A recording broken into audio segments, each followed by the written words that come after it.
everyone, and welcome back to the Owl Pod, the official podcast of Temple Athletics. I'm your host, Kevin Copp. A little housekeeping before we get started today. We are now on Instagram. You can follow the Owl Pod at the Owl Podcast on Instagram. David and Amelia have taken us online. You can comment, you can interact, you can give some topics, some questions you want them to answer on the Tuesday show. David Litvin and Amelia Wright will be back every Tuesday. I've got the Friday show right here anywhere you get your podcast, Apple, Spotify, YouTube, you name it. You can get the Owl Pod twice a week, Tuesdays and Fridays. We have a very special guest today. It is Temple women's basketball head coach Diane Richardson.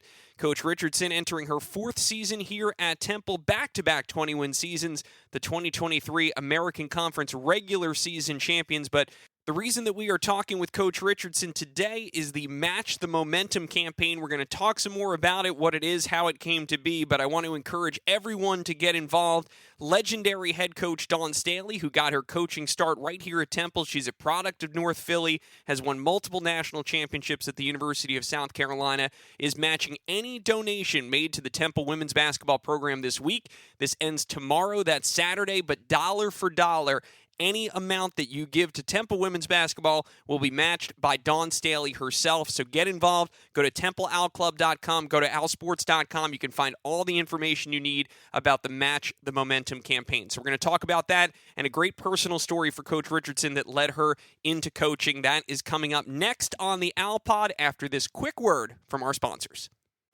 From Westchester to Doylestown, from Drexel Hill to Lansdale to Philly, we all look out for each other, stepping up to keep our communities going strong. And at Independence Blue Cross, we're here to keep you going strong. We've been deeply rooted in our communities for more than 85 years. And that connection to members has earned us our spot as the #1 health insurer in the region. So while you look out for your neighbors, know IBX is always looking out for you. Learn more at IBX.com.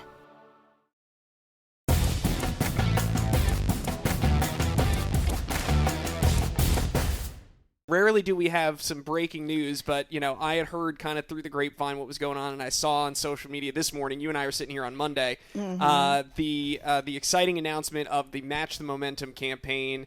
Anytime you see Dawn Staley pop up, on the social media feed talking about Temple is a special thing. So let's just start there. Let's start with the big part of it. Tell us what Match the Momentum is, and then we can dig in a little bit to how this all came about. Yeah, well, Match the Momentum, obviously women's sports is really, really growing, and especially growing in Philly. We've seen some things lately.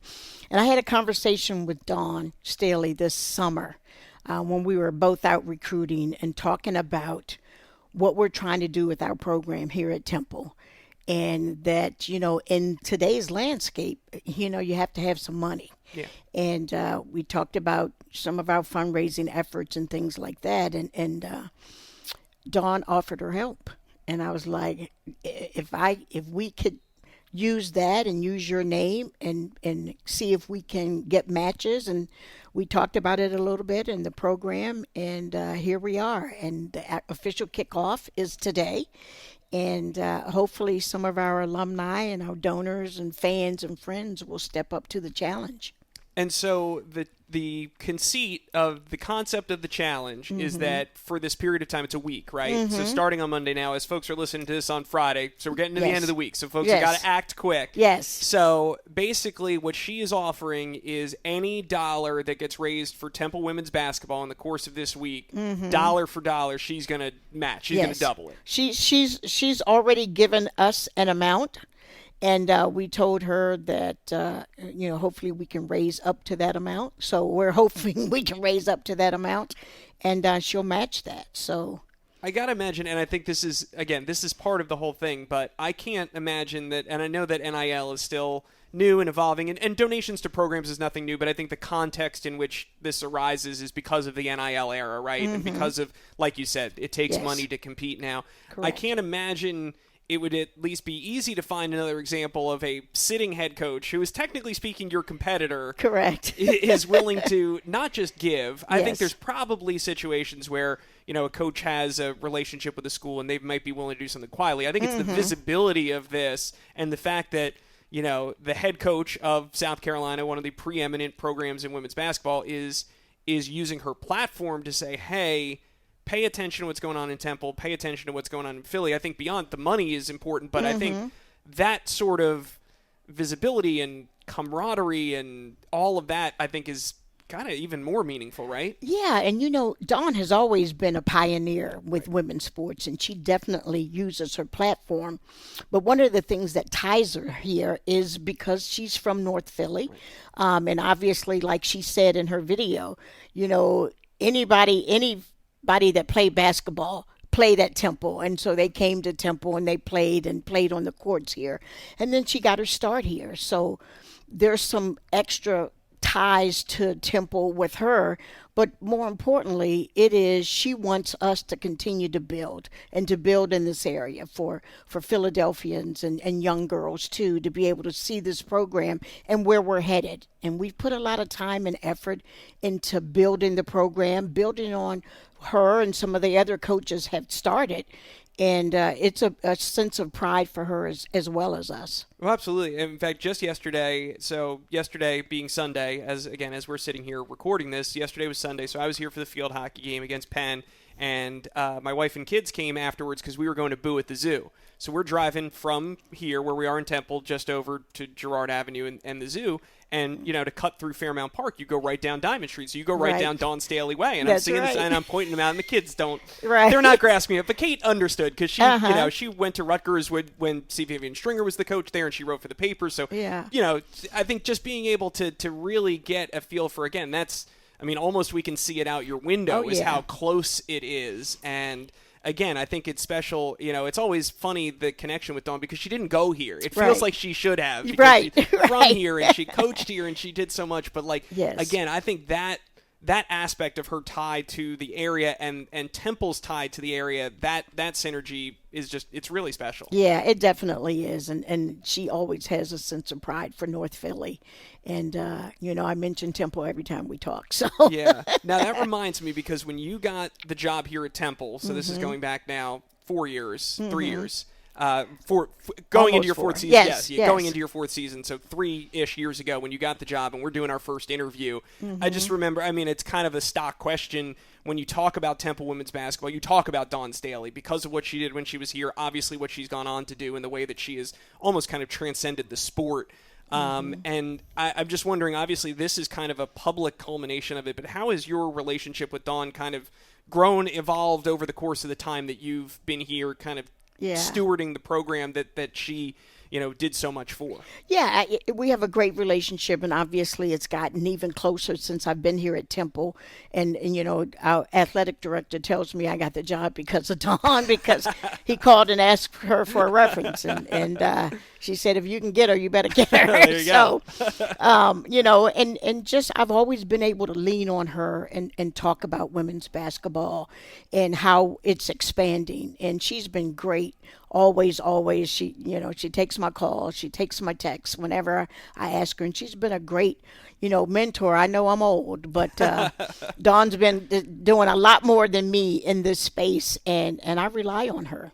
Yeah, I think that's so much of what makes her story. I remember the first national championship at South Carolina, cutting up the pieces of the net and sending that to black female head coaches around the country. And I think the power of that gesture and that symbol, and again, when you talk about mentorship, and I think that's kind of the overall theme as I'm looking at it, is bigger than the sport itself. Absolutely. In a way that I don't know that we're seeing in a lot of other sports right now. The ability of women's basketball in particular, I think, to say, hey, we've got a chance if we do things the right way here, that there's this collective energy that you can harness. Yeah, and you talk about, all of us being in different teams, and when we play each other and we're competitors, but at the end of the day, we're all in this together, and we're all trying to build up this women's basketball, this ball of energy, and we know that we are all better when we work together. And you see that a lot in women's basketball and women's basketball coaches. We're competitive, but we know we can't move on without us all moving together. Yeah, I think there's some sense in the men's game, and I don't want to say that men's basketball coaches are not thinking about this stuff. I know they are, and I know the football coaches are doing the same thing. But at the end of the day, the men's basketball, the March Madness is going to be March Madness. When you get down to, the Final Four, those games are going to be sold out. They're going to be able to play in a big football stadium, and they're going to draw 70. They're going to get what they're going to get. Same thing with football. I know we're going through all these iterations around the playoff and expansion and all this. When you get to the national championship game, they're going to put it in a big stadium. It's going to sell out. There's going to be TV rights. They're going to have – there's a baseline there that – women's basketball doesn't necessarily have. You have the ability to now. We've seen when you get these moments to showcase the sport, wow, hey, when you put it on ABC at 3 o'clock in the afternoon and kids and families can watch, and you have appealing stars who stay in college for 4 years and you get to know them and know the teams. Oh, yeah. Well, we're shocked to learn it's record ratings every year. I mean, it doesn't take a genius to figure that out, but I do think there is something really nice about the fact that this sport is cognizant of the fact that there's more to do. There's more, yes. And there's more for us to do, and there's more for young girls and young women to see. And we're starting to see that kind of explode. And it's helping not only on the basketball court, but in life. And young girls are seeing people that they want to be like, and they're getting more confidence. And confidence is spread all through your life. It's not just in the game, it's through life. And we're seeing young girls right now just feeling confident in themselves and in their being themselves. All right, well, I think that's a perfect jumping off place to kind of take a pin here, go back to where you started, because again, I think you can have a full appreciation for the momentum and for the place that women's basketball is in because of the place where it started for you. And now I've been trying to do as much research as possible, and kind of every bio picks up with Frostburg State. So you got to fill in the first 18 years or so. What is life like for you, and how are you picking them? Obviously, and I'm not saying you're old. You said you were old. I'm not saying you're old. I just want to be very clear. But the opportunities then, when you were a kid, are not what they are in 2025. So how do you come into sport? What was that kind of childhood experience like for you? Well, I grew up in a neighborhood. It was a tough neighborhood, and it was tough for my family. And I had an older brother, and then I had 5 other cousins, and our siblings. We kind of lived together and grew up together with my grandparents and my mom. And nobody in my family had gone beyond high school, and I wanted to do that. And we couldn't afford for me to go to college. Well, I had a lifelong goal of saying, I want to go to college. I want to just break the cycle, so to speak. But I knew we couldn't afford it. So Title IX comes along. I have an older brother who made me tag along with him everywhere. And so he was into sports, and that made me get into sports. And then Title IX came, and he said, hey, if you want to go to college, they're giving scholarships to girls now. And so if you want to go to college, it's going to have to be through your athleticism. And, of course, he took me out every day, and he was like, you got to really be good. They're not just giving them away. And so he took me out, and he gave me that discipline of really wanting something. If you really want it, you work for it. And I worked and worked and worked and got to go to Frostburg State College, where you say at 18 for free. And that really changed my life. And I tell you, having that college education, and not just the education, but the opportunity to see how other people lived outside of my community, outside of the strife that we were going through as my family. And it kind of opened doors for me. And it opened doors in terms of my attitude and my confidence and my altitude, I say. And from there, I knew that was the basis for me changing the trajectory of my life, and it was through sports. Now, how much older was your brother than you? He was 2 years older than me. I mean, that's pretty. Now, I have 2 kids that are about 2.5 years apart. Yeah. And, I mean, as a parent, that's what you hope for, right, is that the older one is bringing the younger one. But, I'm just thinking when you're, I don't know, when he's 12 and you're 10, it's not the coolest thing to be having the little sister tag around. Did he? Absolutely.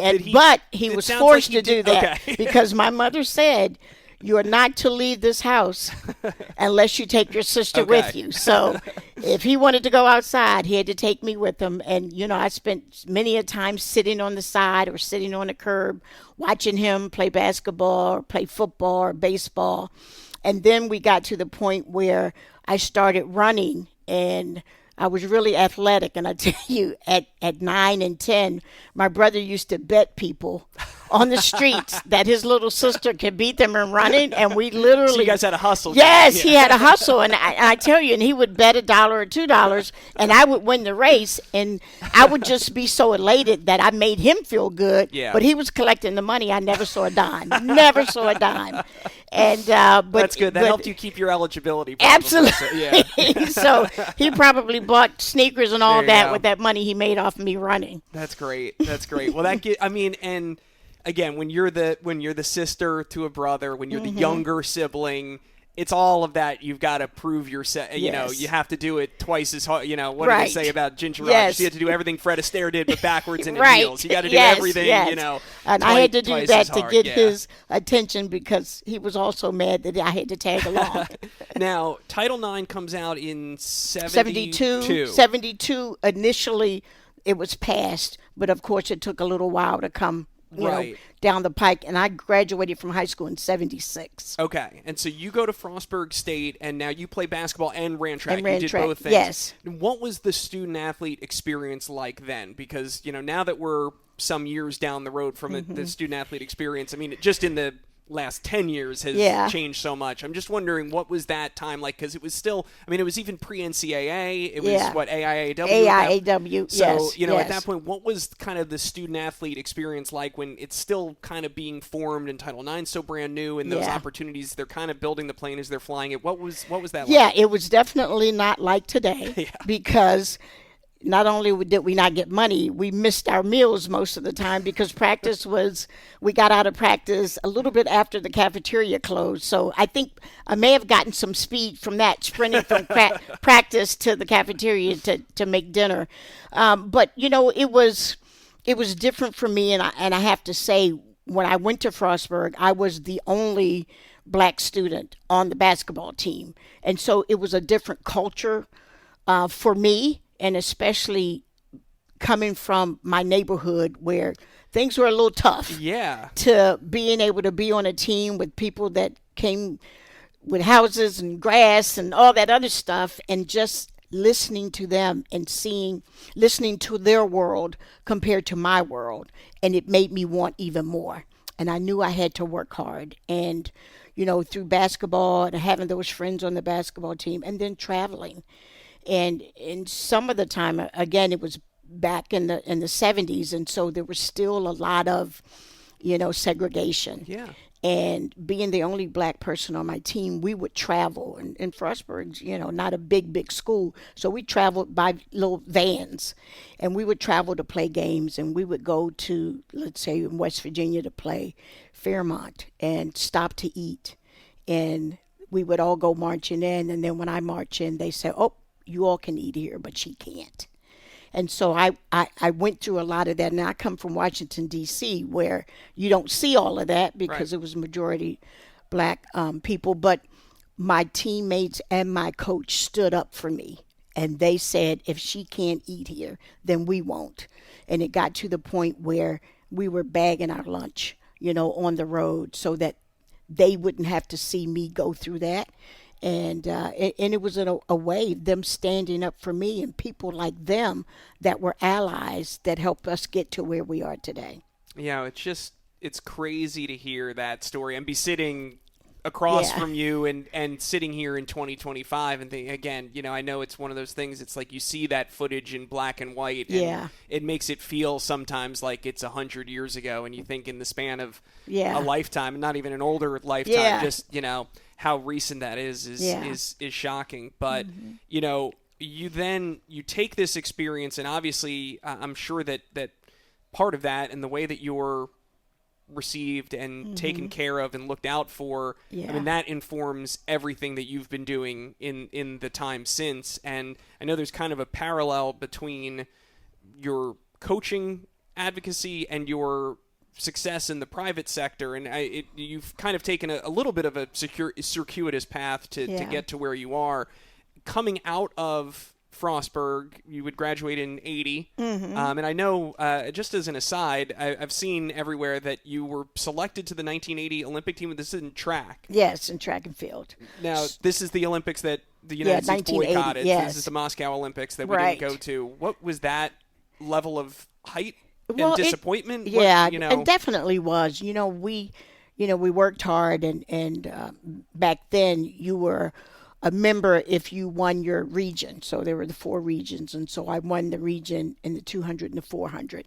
And so we were like, okay, Olympics was not like it is today. So we were like, oh, okay, let's go.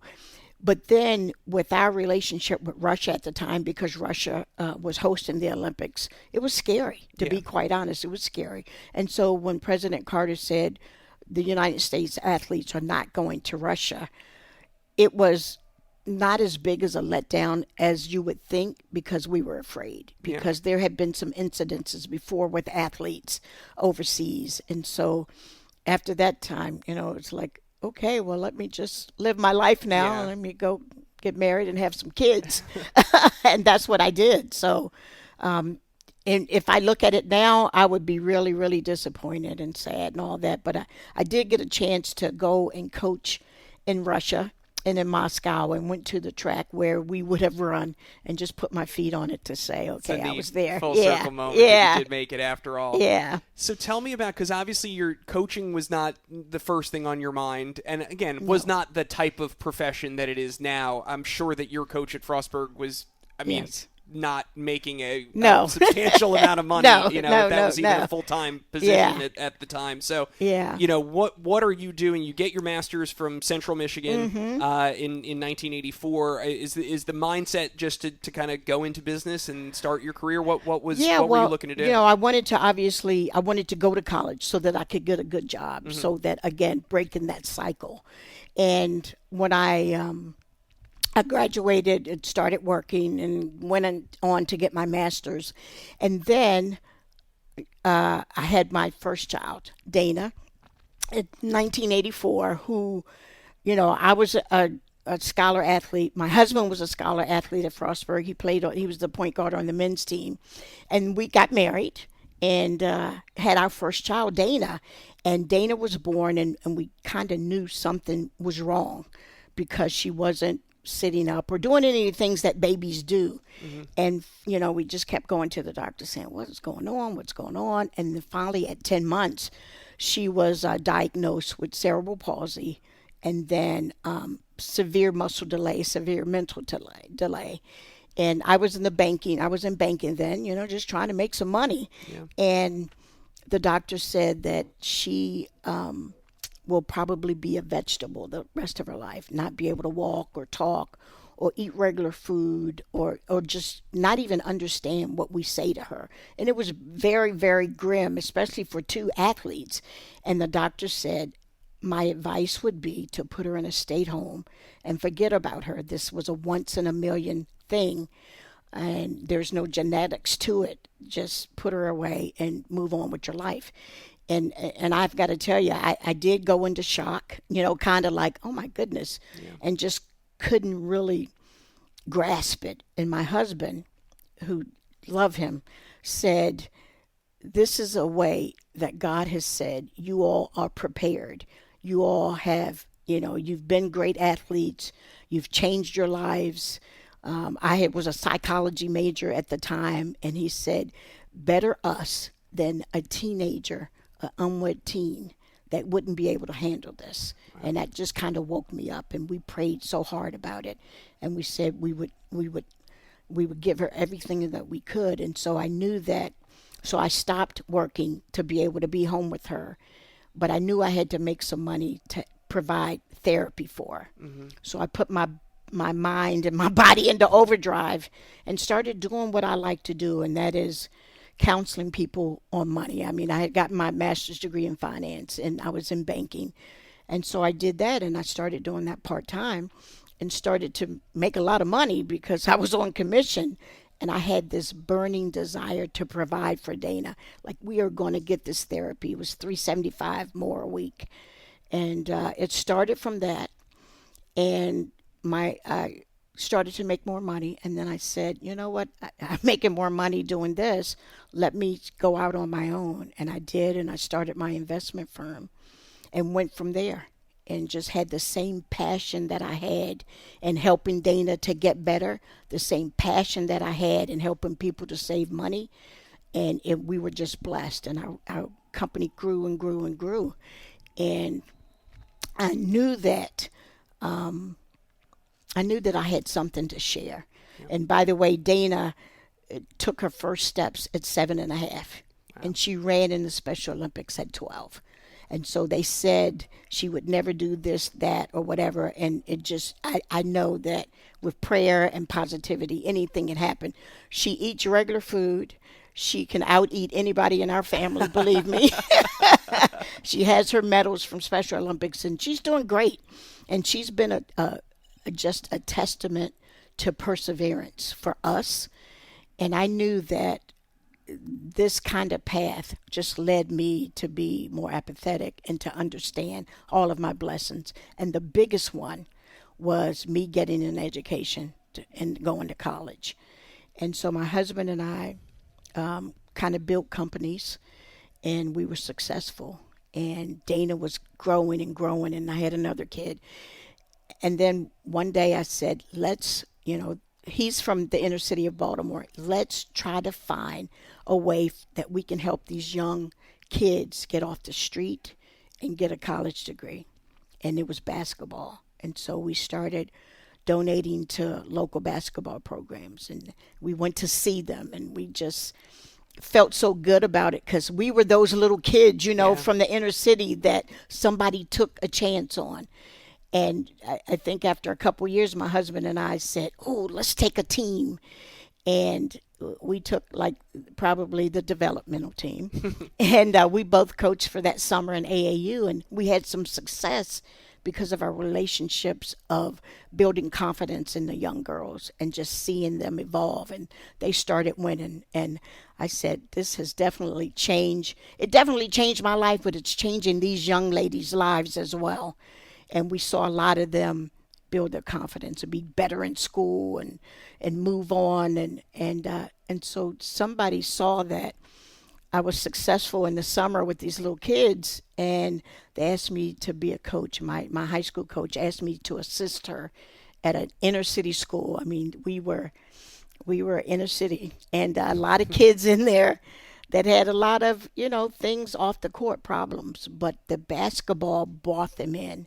And it made them feel like a family, and we treated them like family. And we went on to go to the States, and it was successful for that. And then Riverdale Baptist asked me to coach, and I told my husband, I said, this is an opportunity to change some lives. And my goal was to get them to the point where they could all win college scholarships as well. And we did that, and I did that at Riverdale Baptist and was hooked. And and finally I said to my husband after the 5 or 6 years at Riverdale, I said, and at that point I was vice president at Bank of America, and I said, I am really enjoying this even more, and I would like to coach full time. And my husband said, if that's what you want to do, I've got your back. And this is what I've been doing since then. Well, I mean, there's so much there. First of all, he is just a gem. He is. I think you could, if you don't get that from that story, maybe that's me. It resonates with. I'm like, you put yourself in those shoes as a parent, as a husband, and just all those things, and you think of, it is the sacrifice that is required under the best of circumstances. Yes, for and sure. Then on top of all that, but obviously you start out by doing this in a way that allows you to maintain some flexibility because of everything at home and with your daughter. Yeah. And you get further and further up that ladder, and as we know, there's less and less flexibility that comes with it. At some point, it's not something you can kind of do, half in, half out. Right. And I'm sure, I guess that is the point at which, that's kind of the jumping off point for you. I mean, obviously things are stabilizing and Dana's doing well, and that certainly, I'm sure, helps inform the decision that you've got that kind of foundation and that stability. But I'm sure it had to be a little scary. And you're coming from the real world and being at Bank of America and working in finance. And we know that no one's doing this at 99% of the level to get rich. Yeah. Was there still some nervousness about, taking that kind of dramatic turn and saying, no, this is going to be the full time. This is what we're gonna do. Yeah, it was a wake up call for me. But again, if you enjoy it, I mean, at Riverdale Baptist, I was mopping the courts and doing all those kinds of things, and even driving the bus. So I had to get my CDL license, and oh my goodness, I'm going from black car service to me driving the bus. It's like the record screech moment. Yeah. You may be wondering how we ended up here. Yes. And I remember taking my test for the bus, and I'm like, I am driving a school bus. But, again, we gave up a lot, but we gave a lot, to the young ladies and I'm in touch with every one of them now, and they're doctors and lawyers and all of that, where they've changed their lives through sport and then through their education. Yeah, so that mission, obviously, I think that is a perfect extension of everything you're talking about. Being able to give back and especially, in an inner city environment and do all those things. And you're getting young girls to get educated and be able to start their lives. And you dip your toe into college and you come back and have a second stint at Riverdale. So what was it about college that kind of, I guess in one sense it appealed as kind of the next step, but there must have been still something about high school that was pulling you back? What were those early college experiences? What was it first? Was it American? It was at American. It was at American first. And I went to American, and then I went to Maryland. Maryland's a high level. Yeah. And it was more business-like. Yeah. And my relationships with my students before was a little more motherly, a little more mentoring than it was in the beginning. And so I said, ugh. And so I went back to high school and went back to my company and kind of went from there and spent, I think, 3 more years there. And then finally I said, okay, I'm ready now. I'm ready to go into college. And I was armed with a lot more, experience and sending a lot more kids to college. Yeah. And I said, okay, well, let me go ahead and see what this college life is like. And went with Jonathan Sippis at GW, who had recruited my players. As a matter of fact, Juanisha Smith. And he said, he came to GW and he said, I need you in DC, in the DMV. You know these kids. Mm-hmm. I need you. And I went with him and really enjoyed it because I was at home and I was given opportunities to more players in the DMV. And I've been here ever since. I've been a college coach ever since. Now, did GW lead directly to Towson?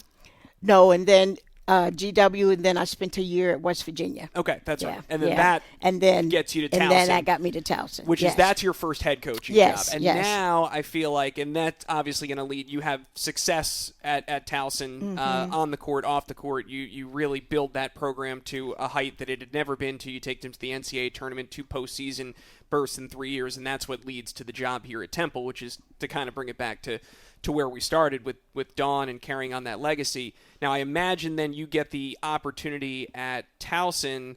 This is the synthesis of kind of it all, right? Because you have the ability to, you still have those high school relationships in the Baltimore DMV area, which is heavily essential there. But now you're getting to build the program and the staff around you and have that be an outgrowth of your philosophy. And I think what's really cool, and I know we've talked about this a lot, is that the same core of people is coming with you to Temple from Towson, and here we are 4 years later, and almost everyone's still here, which is unheard of. I don't know that the casual person would understand, especially in college assistant coaching, the amount of turnover in this sport, in any sport. I mean, this is football. I've talked to football coaches that are assistant coaches that have been 7 places in 7 years because that's just how it works. And clearly you've done something that is different and built something that is in a different model and a different image. And I'm just wondering, did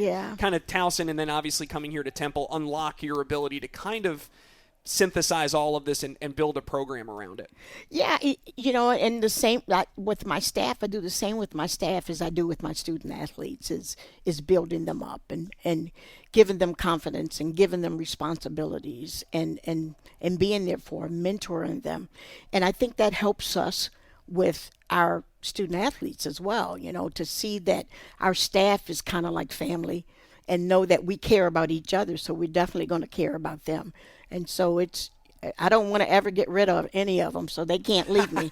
But, we love it. And they have that same zest that I have to come in here, and this is our place. This is where we make the magic happen. And it's like, the Dunkin' Donuts guy, I got to make the donuts. Yeah. And so we come in here with that same zest, like, okay, what are we going to do today to help these young ladies? What are we going to do today to help build this program? What are we going to do today to represent Temple University? And so it's that feeling all the time, like we feel connected.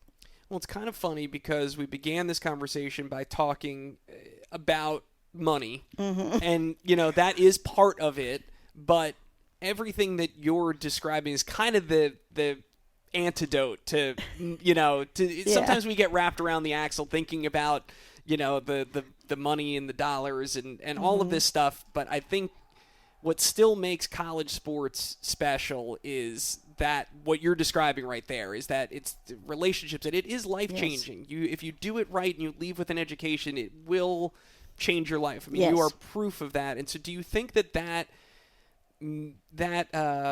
mission and that mindset has been able to kind of cut through a little bit? Obviously, you've had success on the court. You're winning, which has been great. And obviously, any high school or a student athlete in the transfer portal that's looking at Temple is seeing, oh, yeah, I can do that, and I can go compete for a conference championship and compete for NCAA tournament berths. You're doing that, but also you're doing it in this positive way. Yeah. Do you feel like that message still resonates in 2025 the way that it resonated 5 years ago, 10 years ago, 15 years ago? Well, I hope that it does. And it seems like it has for us here at Temple so far. Yeah. I know that the NIL space is going to smack us in the head. I mean, it's been getting to us, but we tried to make sure the relationship is strong, and that's why we haven't seen, like some other coaches or some other schools where people are jumping into the portal and jumping in and jumping out, and we haven't seen that here. So we're doing something that makes them want to stay.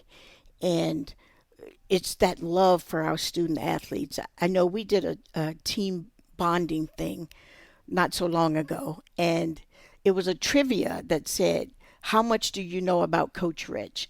And it was good for me because as I sat back, they didn't know much about me before coming to Temple or to coaching. They didn't know my success in business. They didn't know any of that. All they knew was I was here for them. And it was funny to my staff, like, are you guys crazy? Y'all haven't read papers and books and stuff. Y'all crazy? Yeah. But that's how I wanted it. Yeah. I wanted them to feel like we are there for them. And it has nothing to do with where I've come from, where I've been, and the same thing with them. Doesn't matter where you come from. It's where you're headed. And that was funny to me. Yeah. And, there was an eventual trivia winner, but they missed a lot of questions, believe me. But in a way, that's a good thing. It's a good thing. Yeah.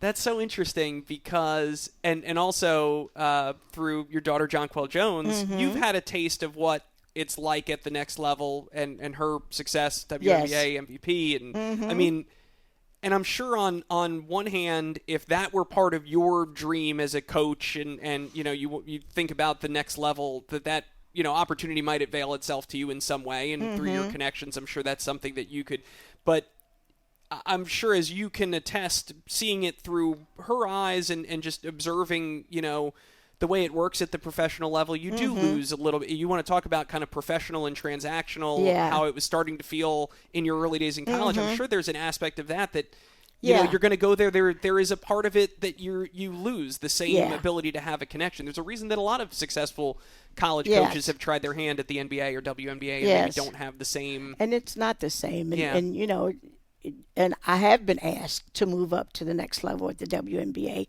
but I like it here. Yeah. And I like dealing with these young ladies in a way that you can change their lives. Yeah. And I would say also you have this foundation and this background in business and this acumen. You've done so many things. If you didn't want to be doing this, you don't need to. Correct. I imagine that just has to be kind of self-evident. Yeah. If you don't have the passion for it and the zest for it, no one's and no all one's the forcing you to changes stay and here, all yeah. the changes and everything. But this is what I want to do. Yeah.